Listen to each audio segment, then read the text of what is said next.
ফ্রজারি case 2। এর আগের ভিডিওতে আপনাদেরকে একটা ফ্রজারি শোনালাম, যেটা অন্যরকম। ফ্রজারি কেস 2। আমি মডেলিং করি, সেটা তো জানেন। আমি আমার অ্যাক্টিং নিয়ে এই 1 বছর হলো সবে পা দিয়েছি। আগে বছর 3-4টে করেছিলাম। 3-4টে আমি অ্যাক্টিং করেছিলাম শর্ট ফিল্মে। খেটে খেতে হয়, খুব একটা যে এখানে আর্নিং হয় তা নয়। ওই তো আগেও বলেছি, ভিডিও শুনে নেবে। এবার কিছুদিন আগেকার ঘটনা, সপ্তাহখানেক আগেকার ঘটনা। হ্যাঁ, সপ্তাহখানেক আগেকার ঘটনা। এটাও ঠিক এফবি লিঙ্ক। মানে এগুলো শেয়ার করার একটাই কারণ, আপনারা যাতে এগুলো খুব সচেতন হয়ে যান। আমি একটা এফবিতে কন্টিনিউ আসতে থাকে টলিউড প্রোডাকশন হাউস, এই প্রোডাকশন হাউস, এই অডিশন আছে, আপনারা সঙ্গে সঙ্গে দিন। তো ওর মধ্যে একটা দিয়েছিলাম। তো তার দেওয়াতে তখন ওখানকার একজন ছিল, অরিন্দম সরকার বলে একজন, মেকি কোনো বলছে ডাইরেক্টর, এই সিরিয়াল ওই সিরিয়াল করেছেন, ওই করেছেন সেই করেছেন বলছিলেন। এবার এখানে আমি বলি, ভদ্রলোক যে নিজের নাম বলেছেন সেটা অ্যাকচুয়ালি নিজের নাম কিনা সেটাও আমার সন্দেহ। তো যাই হোক, ঘটনাটা বলি। এবার আমি ওখান থেকে ফেসবুক থেকে আমি ট্যাপ করে আমি নিজের ছবি, নিজের প্রোফাইল সব দিয়েছি। এবার কি হয়, দেওয়াতে বলে ঠিক আছে, আমরা যদি তোমাকে সিলেক্ট করি তাহলে আমরা পরের দিনে 10টার সময়ের মধ্যে আমরা বলে দেবো সকালবেলা। সেদিনকে যেদিনকে দিয়েছি সেদিনকে মধ্যরাতে 12:30 পৌনে 1টা প্রবাবলি একটা মেসেজ আসে যে আপনার ছবি দেখা হয়েছে এবং সিরিয়ালের জন্য আপনাকে মেন কাস্টের জন্য সিলেক্ট করা হয়েছে। আপনি কিছু ডিটেলস যেরকম হয়, বার্থ সার্টিফিকেট, হ্যান ত্যান, বা আধার কার্ড বা ব্লা ব্লা ব্লা, এগুলো দিয়ে আপনি কালকে 1:30টার মধ্যে আমাকে পাঠান।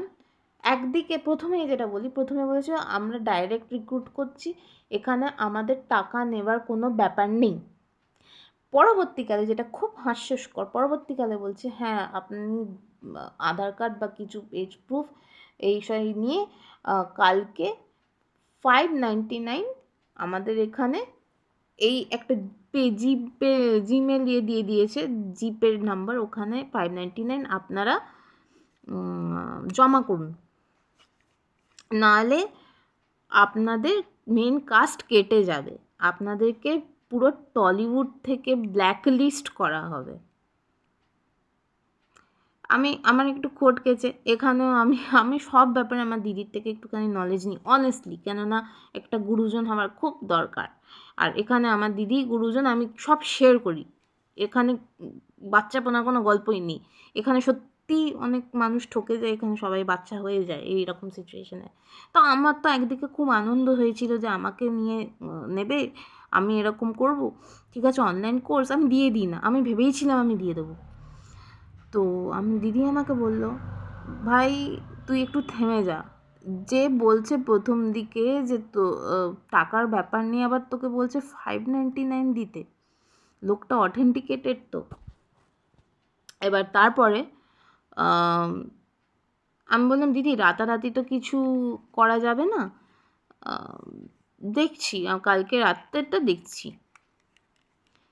তো পরের দিনকে সকাল 6টার সময়, তার মধ্যে আবার ডেডলাইন দিয়ে দিয়েছে যে আপনারা কালকের মধ্যেই 1:30টার মধ্যেই সব দিয়ে দিন, নইলে কিন্তু চান্স চলে যাবে, আপনারা ব্ল্যাকলিস্ট হয়ে যাবেন। আমার তখন মাথায় এলো এটা হতে পারে না। টাকার ব্যাপার যদি কোথাও থাকে মিনিমাম 1 সপ্তাহ টাইম দেয়। ইনি হুড়োর তাড়া করে আমাকে বলছেন যে এই টাইমের এই ডেটের মধ্যে তুমি আমাকে হঠাৎ করে তুমি দাও, টাকা দাও, নাহলে তুমি সুযোগ হারিয়ে ফেলবে। তো পরের দিন যখন আমার মানে চোখ খোলে 6টায় দেখছি আমাকে লোকটি পাঠিয়েছে, ইমিডিয়েট আপনারা করুন, ইমিডিয়েট আপনারা কিন্তু পাঠিয়ে দিন, নাহলে কিন্তু খুব মুশকিল হবে।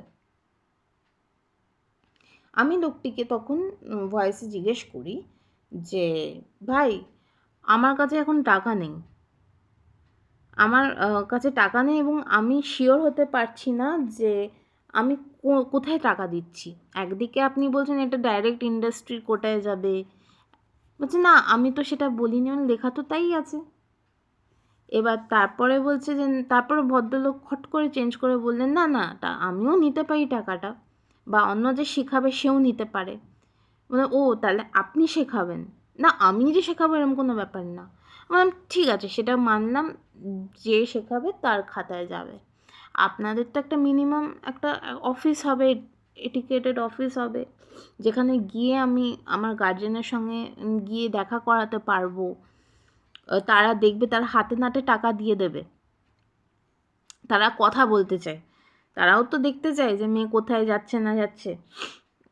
তখন লোকটি কেমন যেন একটু তাড়াহুড়ো করে বসলেন এবং বললেন আমি আজ আছি, কাল থাকতে পারি, কোথায় থাকি তার নেই ঠিক। আমি এটা বুঝলাম না। তো তার হাতেই তো টাকা, তাকে তো আমি দিতেই চাইছি, তার অথেন্টিকেশনটা নিতে চাইছি, প্রবলেমটা কোথায় তার? এবং লোকটা প্রচণ্ড ছটপট ছটপট একটা উত্তর দিতে চাইছে, পালাতে চাইছে রাদার। এবার তারপরে আমি তখন বলতে, তখন আমি চেপে ধরলাম যে আমি একটা টাকা দিয়েছি, আমার অধিকার আছে, আমি টাকাটা কোথায় দিচ্ছি, ঠিকঠাক জায়গায় দিচ্ছি কি না, সেটা আমি বা আমার গার্জেনের দেখা অধিকারটা আছে তো, আমি কি কোথাও ভুল? তখন লোকটা বলছে না না, সে আপনি ভুল